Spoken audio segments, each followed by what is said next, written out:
जय हिंद दोस्तों, आप सभी का स्वागत है आपके अपने चैनल वीएन स्टडी एकेडमी पर।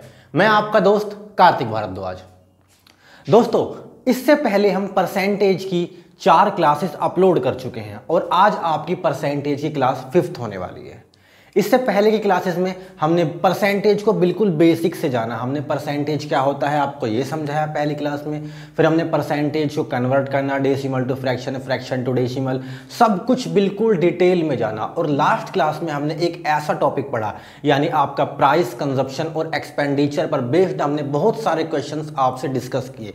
हमने आपको बताया था कि प्राइस, कंजप्शन और एक्सपेंडिचर में आपके 3 टाइप्स होते हैं और उन 3 टाइप्स में से हम आपको 2 टाइप्स पढ़ा चुके हैं। दोनों केसेस हमने आपको पढ़ाए हैं और आज हम जो अपना तीसरा केस पढ़ने वाले हैं, यानी तीसरा टाइप जो हमारा होने वाला है, वो है हमारा क्वांटिटी बेस्ड क्वेश्चंस। यानी ऐसे क्वेश्चंस जो आपके किसी पदार्थ की या किसी भी वस्तु की मात्रा पर आधारित होंगे। मान लीजिए आप बाजार से केले खरीदने गए, ठीक है, आप बाजार से केले खरीदने गए पर आपने देखा केले का मूल्य तो भाई पहले से कम हो गया है। आपने जब ये बात ऑब्जर्व करी कि केले का मूल्य कम है, मेरी जेब में 20 रुपए हैं, तो अब मैं ऐसा भी तो कर सकता हूं कि उन 20 रुपए में पूरे खर्च करते हुए पहले से अधिक मात्रा में केले ले जाऊं, या पहले मैं 4 केले ले जा रहा था तो अब मैं 6 केले ले जाऊं।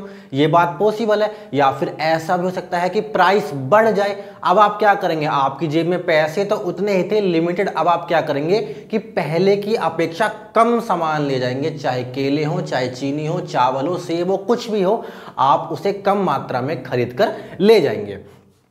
तो इससे पहले के वीडियो में हमने आपसे एक कॉन्सेप्ट डिस्कस किया था, price into consumption is equals to expenditure. ये हमने इससे पहले के वीडियो में आपको अच्छे से समझाया था। यानी मूल्य इनटू खपत बराबर खर्चा। मूल्य और खपत का जो गुणा होती है वो आपके खर्चे के बराबर होता है। यानी इसको अगर हम शॉर्ट फॉर्म में लिखें, P into C equals to E. आपको यहां से एक बात अच्छे से समझ में आती होगी कि अगर आपको यहां से कंजप्शन निकालना है तो आप एक्सपेंडिचर के अपॉन में प्राइस कर देंगे, या फिर अगर आपको प्राइस निकालना है तो आप एक्सपेंडिचर के अपॉन में कंजप्शन कर देंगे। इन तीनों बातों का आपका इस वीडियो में बहुत अच्छे से यूज होगा, इसलिए हमने ये बात आपको बताई। अब हम बढ़ते हैं धीरे धीरे अपने क्वेश्चंस की ओर और हम आपको उन्हीं क्वेश्चंस में जो भी आपका पैटर्न होगा, मेथड होगा सॉल्व करने का, सब कुछ बिल्कुल डिटेल में वहीं समझा देंगे। चलिए बिना कोई समय गवाए हम बढ़ते हैं अपने क्वेश्चंस की ओर। तो दोस्तों, हमारा पहला क्वेश्चन हो जाता है जो कि आपसे एमटीएस 2020 में पूछा हुआ है। क्वेश्चंस आपको साइड में शो हो रहे होंगे कि चीनी के मूल्य में 15% कमी के कारण अरुणा राय 272 रुपए में 6 किलो चीनी अधिक खरीद लेती है। अब बताओ कि प्रति किलोग्राम चीनी का घटा हुआ मूल्य क्या है। यानी a reduction of 15% in the price of sugar enables Aruna Rai to buy 6 kg more for Rs 272। The reduced price of sugar per KG is. आपको 4 ऑप्शन यहां दिए हुए हैं। हमने इससे पहले की वीडियो में आपसे रेशियो मेथड बहुत अच्छे से डिस्कस किया था, आपको समझाया था बिल्कुल डिटेल में। हम इस क्वेश्चन को रेशियो मेथड से ही सोल्व करेंगे। अगर आपको नहीं पता है रेशियो मेथड क्या है, आप हमारे इससे पहले की वीडियो को जरूर देखें, वरना इस वीडियो में भी हम आपको अच्छे से समझा देंगे। पर आप उन वीडियोस को भी जरूर देखें ताकि आपकी परसेंटेज बिल्कुल बेसिक से क्लियर हो जाए। चलिए करते हैं इस सवाल को। पहले हम देखते हैं कि 15% की वैल्यू क्या होती है। 15% की जब हम फ्रैक्शन में कन्वर्ट करते हैं तो हमारा निकल के आता है 3/20। क्योंकि 15% की कमी हो जाती है तो हमने यहां माइनस लगा दिया। जब भी रिडक्शन होगा तो हम माइनस का यूज करेंगे, जहां गेन होगा या वृद्धि होगी तो हम प्लस लगा देंगे। हमने यहां माइनस लगा दिया। हमारे पास 2 चीजें होती हैं, प्राइस, कंजप्शन। एक हमारे पास ओल्ड और एक बार न्यू वैल्यू होती थी। अब प्राइस पहले कितना था, 20। ये वाला तो हमारा ओल्ड होता है, तो हमारा प्राइस पहले 20 था, पर 3 की कमी हो जाने की वजह से अब हमारा प्राइस कितना हो जाएगा, 17। प्राइस का जस्ट उल्टा हो जाएगा कंजप्शन यानी खपत, यानी 17:20। ये 20:7 है तो 17:20। अब आप कहेंगे कि ऐसा क्यों कर दिया हमने, क्योंकि आपसे सवाल में कहा कि अभी भी वो खर्चा 272 रुपए का ही कर रही है। 272 रुपए में ही उसको 6 किलो चीनी अधिक मिल जा रही है। खर्चा जब भी समान रहेगा तो प्राइस और कंजप्शन का जो रेशो है वो एक दूसरे के अपोजिट रहेगा। तो प्राइस का रेशो 20:7 है तो कंजप्शन का रेशो 17:20 हो जाएगा। अब कितने की वृद्धि हुई कंजप्शन में, खपत में कमी होने की वजह से? 3 यूनिट की। और इस 3 यूनिट की वैल्यू आपको सवाल में दी हुई है 6 किलो, क्योंकि वो 6 किलो अधिक खरीद लेती है। तो हम यहां से अगर 1 यूनिट की वैल्यू निकालें तो हमारी 1 यूनिट की वैल्यू 3 दूनी 6 यानी 2 kg निकल कर आ जाती है। अब ध्यान देने वाली बात क्या है दोस्तों, ये है आपका ओल्ड कंजप्शन, ठीक है, यानी पहले की जो खपत थी। क्योंकि अब प्राइस में कमी हुई तो आपकी कंजप्शन जो है वो बढ़ गई, खपत बढ़ गई, तो ये है आपका न्यू कंजप्शन यानी नई खपत। हम आपको बिल्कुल डिटेल में आराम से बताएंगे ये आपका ओल्ड है, ये आपका न्यू है। आपने देखा कि 3 यूनिट की वृद्धि हुई और 3 यूनिट ही आपको 6 किलो के बराबर दिए हुए हैं, क्योंकि आपने 6 किलो अधिक सामान खरीद लिया, अधिक चीनी खरीद ली। आपने यहां से 1 यूनिट की वैल्यू निकाली तो 2 kg। अब आपसे पूछा है सवाल में कि प्रति किलोग्राम चीनी का घटा हुआ मूल्य बताओ। घटा हुआ यानी कमी होने के बाद, जब नई खपत आपकी निकल कर आएगी तो आपका घटा हुआ मूल्य तो वही होगा, क्योंकि आपने कमी के बाद ही तो सामान को पूछा है, खरीदा है, यानी नया वाला मूल्य आपको निकालना है। अब हम यहां से 20 यूनिट की वैल्यू निकाल लेते हैं। 1 यूनिट की वैल्यू 2 है, हमने 20 यूनिट की वैल्यू निकाली, 20 दूनी 40 kg। अब अभी थोड़ी देर पहले ही हमने आपको एक फॉर्मूला बताया था कि प्राइस इंटू कंजप्शन बराबर एक्सपेंडिचर होता है। मुझे तो क्या निकालना है, प्राइस निकालना है, तो प्राइस बराबर एक्सपेंडिचर अपॉन कंजप्शन। अब प्राइस निकालने के लिए एक्सपेंडिचर अपॉन कंजप्शन, मेरा खर्चा तो 272 ही बना रहा और मैंने कंजप्शन कितना करा, 40 का करा। अब जब मैं इसको सोल्व करता हूं, 4 से काटा 4 धाम 40, इसे काटा 4 छिंग 24, 24 और 3 होते हैं 27, 4 अट्ठे 32 यानी 68 आ गया। 1 के आगे 1 जीरो है, यानी 1 के बाद मैं यहां पॉइंट लगा दूंगा, 6.8 मेरा आंसर आ जाएगा। तो मेरा इसका आंसर हो जाएगा ऑप्शन नंबर सी, 6.8। आपको सिर्फ 2 बातें याद रखनी है। अगर आपसे न्यू कंजप्शन या नया प्राइस पूछा जाएगा तो आप इसका यूज करेंगे, अगर आपसे पहले का प्राइस पूछा जाता तो आप इसका यूज करते। ठीक है, आपसे यही 2 चीजें पूछ सकता है। ठीक है, आपको ये क्वेश्चन कैसा लगा आप हमें जरूर बताइएगा। अब हम बढ़ते हैं अपने नेक्स्ट क्वेश्चन की ओर।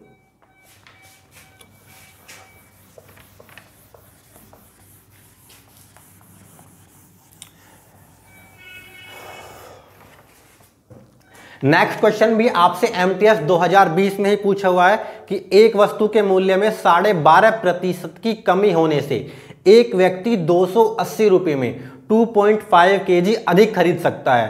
तो बताओ कि प्रति किलोग्राम वस्तु का घटा हुआ मूल्य क्या है। अब कमी कितने की कर दी, 12.5% की कमी कर दी। हमें पता है 12.5% हमारा 1/8 के बराबर होता है। फर्स्ट क्लास में हमने आपको ये सब कुछ बिल्कुल डिटेल में समझाया था। 12.5% 1/8, कमी हुई तो माइनस लगा दिया। क्या होते हैं, प्राइस कंजप्शन। पहले कितना था, 8, कमी हुई यानी 8 में से 1 गया तो हमारा प्राइस हो गया 7। प्राइस का जस्ट उल्टा, क्योंकि खर्चा बराबर है तो रेशो पलट जाएगा, यहाँ 7:8 आ जाएगा। कितने की वृद्धि हुई, 1 की। 1 की ही वृद्धि आपको कितने के बराबर दी हुई है, 2.5 kg के, 2.5 kg के, क्योंकि उतने ही में वो इतना अधिक खरीद लेता है, 2.5 kg अधिक खरीद लेता है। तो 1 यूनिट की वैल्यू आपको 2.5 किलो दी हुई है और आपसे सवाल में पूछा है प्रति किलोग्राम वस्तु का घटा हुआ मूल्य बताओ। 1 यूनिट 2.5 किलो के बराबर है, मैंने 8 यूनिट की वैल्यू निकाली। 2.5 की 8 से आपको गुणा करनी होगी। अब आप ऐसे तो गुणा करने बैठ मत जाना, 8 पंजे 40 की 0 लगाई, ऐसे मल्टीप्लाई करो। आपको पता है 2.5 का दुगुना 5 होता है, तो 5 जब मैंने 2.5 का दुगुना करा यानी 5, तो 5 का यहाँ 4 गुना कर दो, यानी आपका 20 निकल के आ जाएगी 2.5 की 8 से मल्टीप्लाई करने पर। ठीक है, आप छोटे छोटे तरीके लगाकर अपना समय बचा सकते हैं।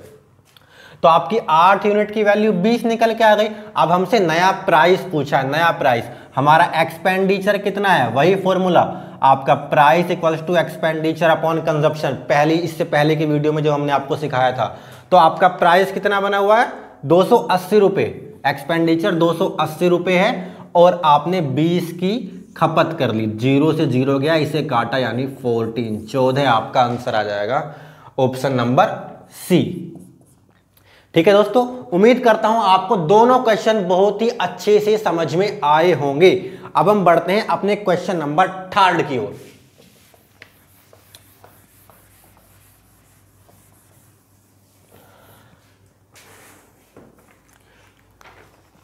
क्वेश्चन नंबर 3 में आपसे कहा कि बाजरे का जो मूल्य है वो 25% बढ़ जाता है और एक व्यक्ति ने शुरुआत में 60 केजी बाजरा खरीदा, उस पैसे से अब वह कितने केजी बाजरा खरीद सकता है। अब बाजरे का मूल्य बढ़ गया, पहले बाजरे का मूल्य क्या था हमें नहीं पता, पर बाजरे का मूल्य हमसे कहा कि 25% बढ़ गया। भाई पहले जो भी था हमें नहीं पता, पर बढ़ा ना, 25% की वैल्यू तो 1/4 होती है, क्योंकि बढ़ा है, वृद्धि हुई है, गेन हुआ है, इसलिए हमने यहां प्लस लगा दिया। अब वही प्राइस कंजप्शन, पहले 4 था, 4, 1 की वृद्धि हुई यानी 4 से बढ़कर 5 हो गया, खर्चा हमने उतना ही रखा, तो प्राइस और कंजप्शन का रेशो अपोजिट यानी 5:4 हमारा ये निकल के आ जाएगा। कितने की कमी हुई, 5 में 4 यानी 1 यूनिट की कमी हुई। किसकी वजह से हुई, क्योंकि प्राइस बढ़ गया, प्राइस बढ़ने से हमने सामान कम खरीदा, क्योंकि हमें तो उतने ही पैसे हमारी जेब में थे, हमारे पास थे, हमें खर्चा उतना ही रखना था। तो 1 यूनिट की वैल्यू आपको सवाल में दी हुई है।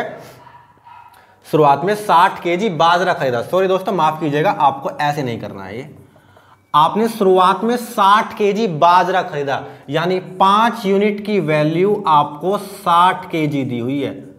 आपने 1 की निकाली, 5 की 12 से गुणा, 12 पंजे 60 होते हैं, तो 1 यूनिट की वैल्यू 12 केजी आ गई। और आपसे अब पूछ लिया है कि अब वह कितने किलोग्राम बाजरा खरीदेगा। पहले वो इतना खरीदता था, पहले कंजप्शन हमारा इतना था, अब नया कंजप्शन इतना है। हमने आपसे इससे पहले बताया कि ये ओल्ड होती है, ये न्यू होती है, तो पहला कंजप्शन हमारा 12 किलो था। अब अगर हमसे न्यू कंजप्शन पूछा जाता है तो हम 4 की 12 से गुणा कर देंगे, 12 चौक 48, 12 4 जा 48 केजी हमारा न्यू कंजप्शन हो जाएगा, यानी ऑप्शन नंबर डी इसका करेक्ट आंसर होगा। तो हमने आपके साथ 3 सवाल डिस्कस किए। अब हम चलते हैं सीजीएल 2022 में पूछे हुए क्वेश्चन की तरफ, अपने क्वेश्चन नंबर 4 की ओर, जो आपसे सीजीएल 2022 में पूछा हुआ है, आपसे पिछले ही साल 2023 अब चल रही है, बिल्कुल ताजा सवाल है। इसमें आपसे कहा कि केले के मूल्य में 20% की कमी होने पर, 20% की कमी होने पर एक ग्राहक 80 रुपए में 6 केले अधिक खरीद ले रहा है। अब आपसे कहा कि केले के प्रति दर्जन में हुई कमी रुपए में ज्ञात कीजिए, यानी reduction of 20% in the price of bananas enables a customer to buy 6 more bananas for ₹80. What is the reduced price of bananas per dozen in rupees? ठीक है, अब हमसे कहा 20% की कमी हुई, 20% का रिडक्शन हुआ। हम जानते हैं 20% की वैल्यू क्या होती है, 1/5, क्योंकि कमी हुई है, रिडक्शन हुआ है, इसलिए हम यहां माइनस लगा देंगे। तो हमारा प्राइस क्या निकल के आएगा, पहले हमारा ओल्ड वाला कितना था 5, रिडक्शन यानी कमी होने की वजह से 5 में से 1 गया, वो हो गया हमारा 4, माइनस था तो घटा दिया, प्लस होता तो जोड़ते, हमने 5 में से 1 घटाया, हमारा 4 आ गया। अब कंजप्शन का रेशो जस्ट इससे अपोजिट, क्योंकि खर्चा तो समान बना हुआ है, यानी 4:5 हमारा कंजप्शन का रेशो आ गया। अब आपसे सवाल में आगे कहा कि 80 रुपए में 6 केले अधिक खरीद सकता है प्राइस कम होने की वजह से। तो हमें पता है कि 1 यूनिट, 4 से 5 में जाने पर 1 यूनिट की वैल्यू आपको 6 बनानास दी हुई है, यानी 6 केले वो अधिक खरीद पा रहा है, तो 1 यूनिट की वैल्यू है। अगर हम पूछे पहले वो कितने केले खरीदता था, तो यहां पर 6 से गुणा कर दो, क्योंकि 1 यूनिट की वैल्यू 6 है, तो 4 की वैल्यू 24, यानी पहले वो 24 केले खरीदता था।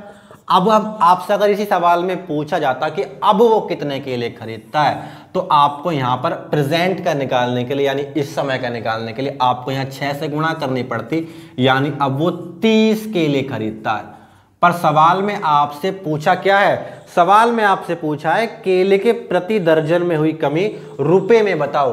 तो प्रेजेंट का तो हमारा ये है, वही हमने अपना price equals to expenditure upon consumption लगाया। हम 80 रुपये में केले खरीद रहे थे और हमें तो इस समय का निकालना है कमी के बाद का, यानी कमी के बाद का क्या है हमारा 30। हम 30 बनाना, हमारा कंजप्शन तो 30 का था, क्योंकि आप इसमें 12 से भी गुणा करेंगे। अब आप कहेंगे 12 से गुणा, क्योंकि सवाल को पढ़िए। सवाल में आपसे कहा लास्ट लाइन में कि केले के प्रति दर्जन में कमी बतानी है, पर डजन कहा है आपसे, इसलिए आपको यहां 12 से मल्टीप्लाई करनी पड़ेगी, क्योंकि एक डजन में तो 12 होते हैं, एक दर्जन केले में 12 बनाना होते हैं। तो आपने यहां 0 से 0 काट दी, 3 1 जा 3, 3 4 जा 12, 3 चौक 12, 8 की 4 से गुणा करी यानी 32। तो आपका ऑप्शन नंबर ए इसका आंसर आ जाएगा। ठीक है दोस्तों, उम्मीद करता हूं आपको यह सवाल बहुत अच्छे से समझ में आया होगा। अब हम बढ़ते हैं अपने 5th क्वेश्चन की ओर। ये क्वेश्चन भी आपसे CGL 2022 में पूछा हुआ है और बहुत ही अच्छा सवाल है, आपको अच्छा लगेगा ये क्वेश्चन। अब हम बढ़ते हैं अपने क्वेश्चन नंबर 5 की ओर। क्वेश्चन नंबर 5 में आपसे कहा कि नमक की कीमत में 15% की कमी होने की वजह से एक व्यक्ति को 272 रुपए में 2 किलो नमक अधिक खरीदने में सक्षम हो जाता है वो। अब नमक की घटी हुई कीमत प्रति किलो में बताओ रुपए में कितनी है वो, यानी रिडक्शन कितना दिया हुआ है आपको, 15% का रिडक्शन दिया हुआ है। ठीक है, 15% की वैल्यू क्या होती है, 3/20। रिडक्शन का है, ये वैल्यू कैसे आती है, 15 के बटे में 100 कर लेना, आपको पता चल जाएगी, है ना। रिडक्शन हुआ है यानी माइनस। पहली क्लासेस में हमने सब कुछ आपको निकालना भी सिखाया था। अब 3/20 हमने निकाल लिया। अगर हम प्राइस निकालें तो पहले हमारा ओल्ड वाला प्राइस कितना था, 20। न्यू क्या, 20 में से 3 गए तो 17, हमारा नया प्राइस 17 निकल के आ गया। अब कंजप्शन का रेशो जस्ट इसका उल्टा, क्योंकि खर्चा तो हमने समान बनाए रखा, तो 17:20 हमारा कंजप्शन आ जाएगा। ठीक है, अब हमने एक बात ध्यान से देखी कि प्राइस कम होने की वजह से हमारा कंजप्शन बढ़ गया। कितना बढ़ गया भाई, 3 यूनिट बढ़ गया, और इसी 3 यूनिट की वैल्यू आपको 2 kg दी हुई है कि जब प्राइस कम हुआ इसी वजह से वो 2 किलो अधिक खरीद ले रहा है, तो कंजप्शन कितना बढ़ा, 2 किलो, यानी 3 यूनिट की वैल्यू 2 किलो है। अगर मैं यहां से 1 यूनिट की वैल्यू निकालता हूं तो ये वाला 3 बटे में चला जाएगा, यानी 2/3 kg आपकी 1 यूनिट की वैल्यू आ गई। अब आपसे कहा घटी हुई कीमत बताओ उसकी कितनी है घटने के बाद। अगर मैं 1 यूनिट की वैल्यू 2/3 kg है तो घटने के बाद मैं इसी का यूज करके निकालूंगा। पहले मुझे कंजप्शन निकालना पड़ेगा। अपने फॉर्मूले में मैं देखता हूं price equals to expenditure upon consumption होता है, तो मुझे कंजप्शन तो निकालना पड़ेगा, खपत तो निकालनी पड़ेगी। तो मुझे 20 यूनिट की वैल्यू इसके थ्रू निकालूंगा। 20 गुणा 2/3, 20 दूनी 40/3 आपकी खपत आ जाएगी निकल के। अब प्राइस निकालने के लिए हमने क्या करा, एक्सपेंडिचर अपॉन कंजप्शन होता है। एक्सपेंडिचर कितना था मेरा एक्सपेंडिचर था भाई 272 रुपए का, 272 रुपए का मेरा एक्सपेंडिचर है, और खपत कितनी है मेरी 40/3 की। ये वाला 3 ऊपर चला जाएगा, यानी 272 गुणा 3/40। मैंने इसे काटा, 4 से 10 बार में गया 40, इसे काटा 4 × 24 और 3 बचा, 4 × 8 = 32। 68 की 3 से मल्टीप्लाई करते हैं, 3 8 जा 8 या 24 का 4 हासिल के लिए 2, 6 × 18, 18 और 2 20, यानी 204/10। 1 0 है, यानी 1 के बाद डेसिमल लग जाएगा, 20.4। मेरा 20.4 इसका आंसर निकल कर आ जाएगा, जो कि है ऑप्शन नंबर ए। ठीक है दोस्तों, आज की इस वीडियो में बस हम इतने ही सवालों को डिस्कस करेंगे आपके साथ, और कल की क्लास में हम आपको रेशो एंड सक्सेसिव मेथड सिखाएंगे, जिसमें आप देखेंगे सक्सेसिव में क्या होता है कि प्राइस लगातार बढ़ रहा है या लगातार बढ़ते हुए, कि पहले मैंने 10% की वृद्धि करी किसी सामान के मूल्य में, फिर 20 की करी और फिर 10 की कमी कर दी, तो बताओ कि नया वाला प्राइस कितना है। ऐसे सवालों को हम सक्सेसिव से करते हैं, और ये सब कुछ हम कल की क्लास में आपको बताएंगे। आज की क्लास में बस इतना ही। क्लास आपको कैसी लगी आप हमें कमेंट सेक्शन में बताएं, और इस चैनल को जरूर सब्सक्राइब करें, वीडियो को शेयर जरूर करें।